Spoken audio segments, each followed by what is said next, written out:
Fundamentals of 3D printing. Introduction. 3D printing is often touted as the next big tech, which will become ubiquitous or all-pervasive in the near future.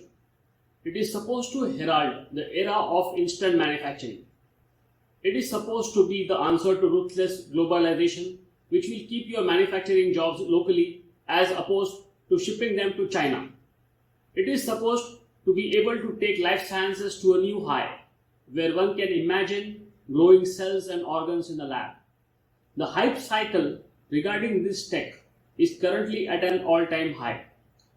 So let us take a look at what is 3D printing. What are the various types of 3D printing tech available? Which are the famous brands? In short, let us make this tech actually all-pervasive so all of us can make use of this to its fullest potential. Definition. At its heart, 3D printing is simply the process of making a physical object from a 3D digital model by laying down many thin layers of a material in succession. As simple as that. The foundation of 3D printing is the 3D file, typically obtained from either an engineering CAD software, an artistic 3D software, or even from a CT scan or MRI file of a patient in a hospital. All these 3D files need to be in a format called STL, stereolithography, before it is sent for processing to be printed. Many other formats such as OBJ are also used, but STL is the most often used format. Needless to say, the STL file coming out of a typical CAD program or any other source cannot be fed directly to the printer. It needs to go through pre-processing. Pre-processing the input STL file is inherent in the structure of the process. What can be the issues? Issues such as open surfaces, duplicates, etc. in the model can be corrected here. If left unchecked, these simple errors can damage the printers. Another commonly seen issue is with the file size. If the size of the input file is left unchecked, there could be issues downstream. There is a need to check if the input file size is optimum. Pre-processing also helps in decoupling the design and production process. The folks at production can now check independent of the designer if the 3D model is actually ready for production. There are quite a few software which can aid in pre-processing. Pre-processing software can be external or given by the printer manufacturer along with the printer. External software can be open source such as Cura, Slice3R, MeshLab, etc. or proprietary such as Simplify 3D, NetFab, etc. Beyond doing a file check, many printing processes require support structures to be built on the model. Support structures are required for parts which are typically in air and will fall if left unsupported. These are called overhangs. Finally, in many cases, there is a need to hollow out the model so as to save on the printing cost, especially when it is not a working part. The pre-processing can help in this by defining the percentage infill. For a simple part, the percentage infill can be as low as 10%. Most of the software mentioned above also have an additional functionality of helping in generating support structure. However, for many printers, the internal printer software helps in generating supports. In fact, many printers have automatic support generation possible. Finally, the pre-processing converts the processed file into a G-code or X3G format and the file is ready for printing. Obviously, at this point, one has to answer, sent for printing, but where? What are the various types of 3D printers available in the market? Let us have a look at the various types of technologies available for 3D printing. Types of 3D printing. First, FDM, Fused Deposition Modeling. This is the most common type of 3D printers. In fact, in the eyes of layperson, this is synonymous with 3D printing. Although 3D printers were available earlier, it is this technology that made this reach the common man. It all started with the RepRap project at the University of Bath, England, by Professor Adrian Bauer. Unlike the Americans, he made this technology open source, which opened this for the benefit of the entire humankind, as opposed to helping a single corporation. It is thanks to this great professor that this technology is now available in every nook and corner of the world. For more on the open source revolution started by the great Finnish Linus Torvalds, please read the book The Cathedral and the Bazaar. The working of this printer is very simple. A spool of filament of diameter typically 1.75 mm is loaded on the 3D printer. It is fed through the printer nozzle in the extrusion head. The printer nozzle is heated to the desired temperature depending on the filament type. The motor then pushes the filament through the heated nozzle, causing it to melt. The printer then moves the extrusion head, laying down the molten material on the build plate where it cools down and solidifies. Once the layer is complete, the printer proceeds to build the next layer after an incremental motion on the Z or the vertical axis. The entire object is hence built up. There are indeed many variants of the FDM printer. Let's call the above mentioned case as the base printer. There is a variant called as a delta printer. Here the build plate is circular instead of rectangular. These printers are used where the vertical dimension is more prominent than the XY plane. Then there is a variant called as a clay printer, which in turn has many sub-variants. The first of these uses a clay extruder to make simple objects, say vases. Then there are huge printers where concrete is used as quote-unquote clay to build entire structures and even houses and buildings. Then there is a large variant of printers for food processing based on the same principle. In this case, chocolate or similar food pastes are used as quote-unquote clay to make exotic custom-made designs for culinary purpose. The list of materials that can be used in this is huge. The most common of these is of course ABS or engineering plastic. Then there is a material called PLA, which is a biomaterial made from corn extract. Beyond this is a huge list of materials whose applications range from decorative, engineering, high temperature, and exotic metal composites. A type of wax is also available as a filament for use in investment casting application. As mentioned earlier, the printer is available in multiple sizes, for building as low as 4-inch cube all the way to building an entire multi-storied house. The accuracy of printing by this technique can be as low as 50 microns. There are a large number of companies building FDM printers today, and they are available in all countries of the world.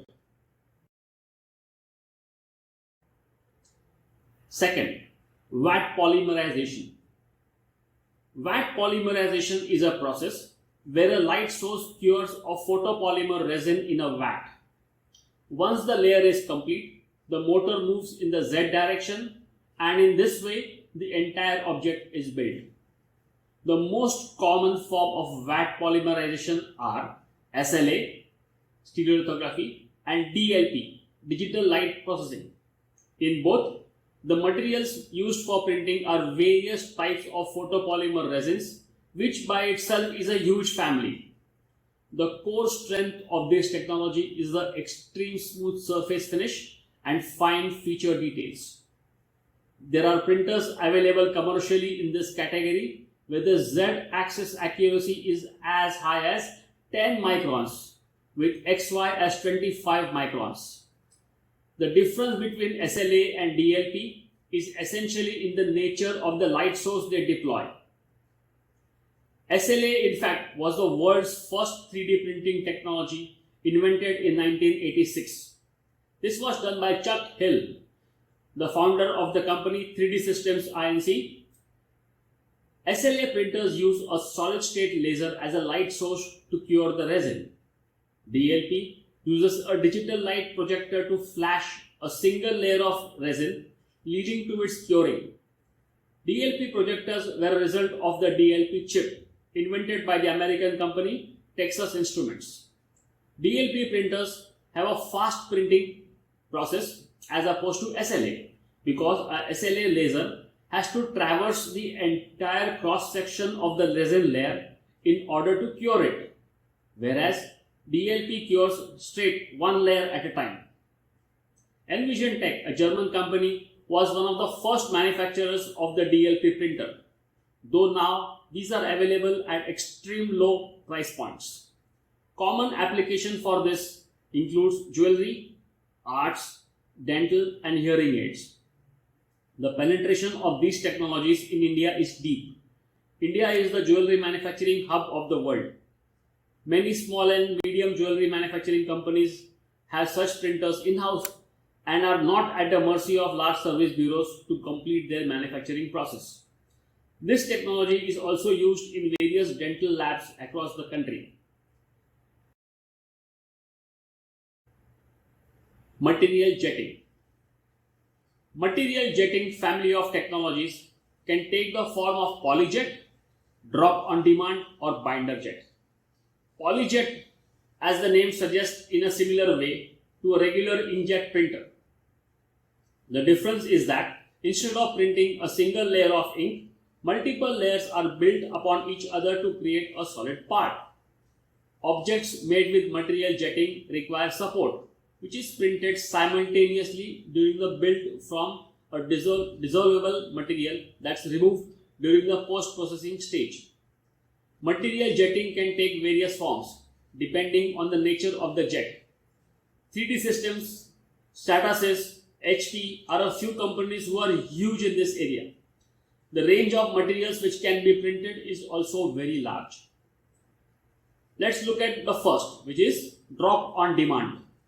It was created by an American company, Solidscape, which is now a part of a French conglomerate. This uses a pair of inkjets, one for the build material and other for a dissolvable support. After completion of one layer, it uses a fly cutter to ensure a perfectly flat surface before commencing the next layer. This is used mostly in jewelry industry as the build material has near wax-like properties. The model once prepared can be used directly in an investment casting tree. Binder jet is another way of material jetting. X1 is one of the major US company which uses this technology for printing sand, ceramic and metal. The process starts with an initial layer of powder on the build platform. Binder jetting moves a print head over the powder surface, depositing binder droplets which bind the powder particles together to produce a single layer. Once a layer has been printed, the powdered bed is lowered and a new layer of powder is spread over. This process is repeated until a complete object is formed. After completion, the object is left in the powder to cure and gain strength. After removal of object, post-curing, any unburned powder is removed using compressed air. Sand binder jetting is used for the production of sand cast molds and pores. Here, large complex geometries can be produced at relatively low cost.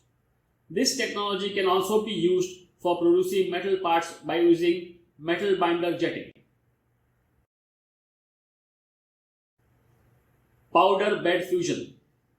Metal powder bed fusion is a 3D printing process that produces solid objects using the thermal source to induce fusion between metal powder particles one layer at a time.